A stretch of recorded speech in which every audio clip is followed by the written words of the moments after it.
ഒരു റെസ്പെക്ട് ഒക്കെ കിട്ടണ്ടേ? എനിക്ക് റെസ്പെക്ട് ഒന്നും വേണ്ട, കറക്റ്റായി ശമ്പളം കിട്ടിയാ മതി. പണമാണോ ജീവിതത്തിലെ ഏറ്റവും വലിയ കാര്യം? ഞാൻ കുറെ ലോകം കണ്ടിട്ടുള്ളവനാ. അനുവിനേക്കാൾ കുറച്ചോണം കൂടുതൽ ഉണ്ടിട്ടുണ്ട്. പക്ഷെ ഒരു കുടുംബം നടത്തിക്കൊണ്ടു പോകുന്നത് എങ്ങനെയെന്ന് ചോദിച്ചാ വിനോദ് കുഴയും. എന്നെ അങ്ങനെ മണ്ടനാക്കല്ലേ. ചോദിക്കൂ, പറയാം. 1 കിലോ അരിക്കെന്താ വില? 1 കിലോ അരിക്കെന്താ വില? അരിക്കിപ്പോ പോട്ടെ, വെളിച്ചെണ്ണയ്ക്ക് 100 വെളിച്ചെണ്ണയ്ക്ക് എന്ത് കൊടുക്കണം?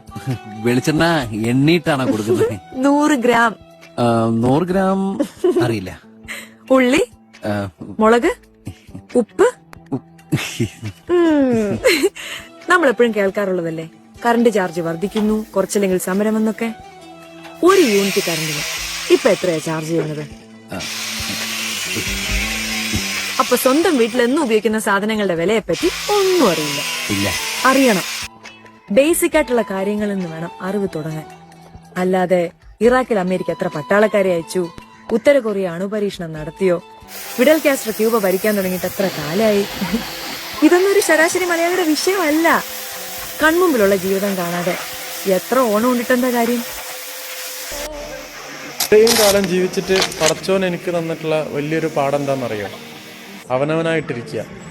ഈ ഭൂമിയിൽ ഒരാളുടെയും തൃപ്തിക്ക് വേണ്ടിയിട്ട് ജീവിക്കാതിരിക്കുക, അഭിനയിക്കാതിരിക്കുക. ജീവിച്ച് മരിക്കുന്ന സമയത്ത് നമ്മളെ കാണാൻ വന്ന് കണ്ണീരൊഴുക്കുന്നവരുടെ കൂട്ടത്തിൽ നമ്മൾക്കൊരു പരിചയവും ഇല്ലാത്ത ഒരാളുടെ കണ്ണീരുണ്ടെങ്കിൽ നമ്മൾ എവിടെയൊക്കെയോ നല്ലവനായിരുന്നു എന്നാണ്. അതുകൊണ്ട് സ്റ്റേ സിമ്പിൾ, സ്റ്റേ ഹംബിൾ.